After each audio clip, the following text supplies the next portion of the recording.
மக்கள் அனைவருக்கும் வணக்கம். சேலம் ஜாகிரம்மாபாளையத்தில் எழுந்தருளியிருக்கும் ஸ்ரீ காவடி பழனியாண்டவர் ஆசிரமத்தில் ரிஷப வாகனத்தில் எல்லாம் வல்ல சிவபெருமான் கோயில் உடற்பாடு நடைபெற்றது.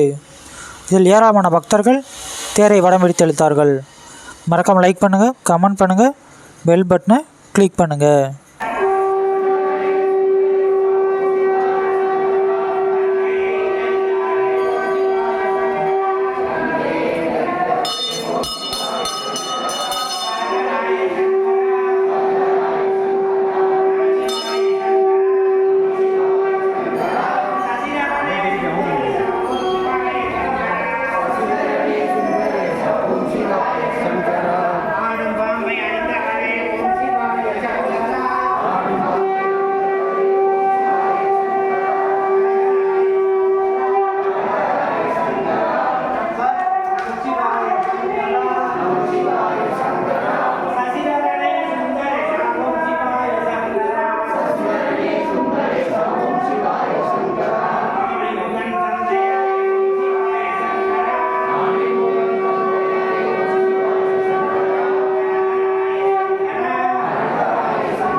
லைக் பண்ணுங்கள், சப்ஸ்கிரைப் பண்ணுங்கள், மறக்காமல் பெல் பட்டனை கிளிக் பண்ணுங்கள்.